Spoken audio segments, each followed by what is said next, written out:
बिहार में 4 विधानसभा सीटों पर हो रहे उपचुनाव को लेकर राजनीतिक सरगर्मी तेज हो चुकी है।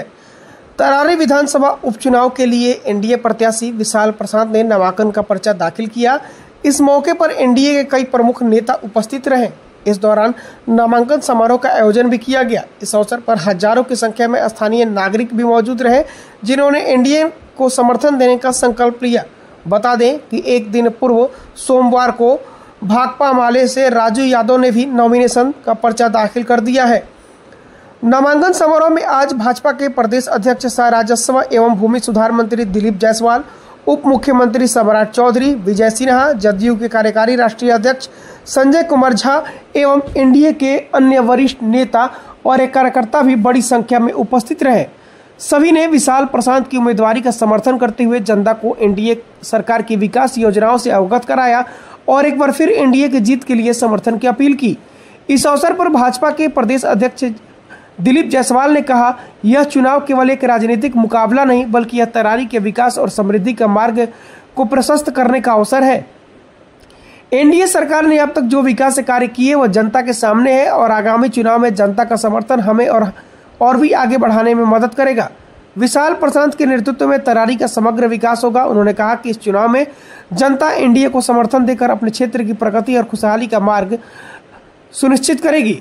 उन्होंने जनता से आग्रह किया कि वो भारी संख्या में मतदान कर एनडीए प्रत्याशी को विजयी बनाए और एनडीए के विकास के एजेंडे को आगे बढ़ाए।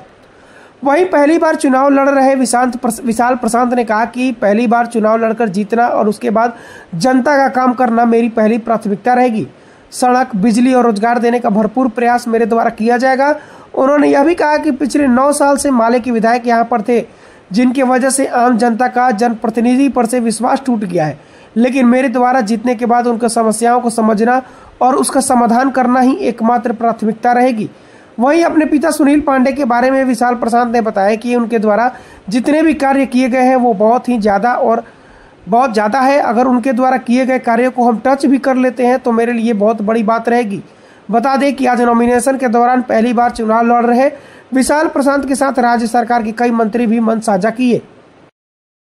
क्षेत्र के मुद्दाएं क्षेत्र में जाके गांव में देखने से जो हमें पता चला है, सबसे पहले हम लोग सैनिटाइजेशन और विकास के मुद्दों को लेके जो एजुकेशन है, सैनिटाइजेशन, एजुकेशन, रोड, इन 3 चीज़ें हमारी प्राथमिक पिछले 10 मुद्दे सालों में रहेंगे। तरारी का विकास रुक गया है, तो क्या आप जितने का विकास को फिर चला 10 सालों में नहीं, पिछले 9 सालों में जितने भी विकास 2010 से 15 के बीच में कराए गए थे, आप जाके खुद उसकी हालत देख सकते हैं।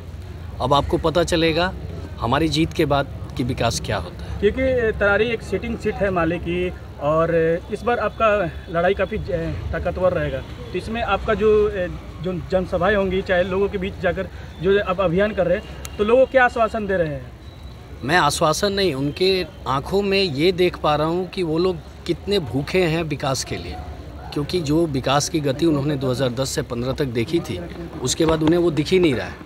इसलिए हमारी किसी से लड़ाई ही नहीं है, हमारी लड़ाई ख़त्म हो चुकी है, क्योंकि जो कार्य नहीं किया गया इसके वजह से जनता हमारे साथ पूरी तरह आ चुकी है। विशाल जी, पिताजी की सीट को रिटेन करना कितना बड़ा चुनौती है आपके लिए? बहुत बड़ी, क्योंकि उन्होंने जो 10 से लेके 15 के अंदर में अगर आप आरटीआई निकाले तो इतना सारा कार्य किया है कि उतना कार्य करना मेरे लिए, अगर ये चुनाव कहा जाए तो 1 साल का है। 1 साल में उन सारी चीज़ों को टच कर लेना मेरे लिए बहुत मुश्किल काम है, लेकिन मैं पीछे नहीं हटूँगा, लगा रहूँगा।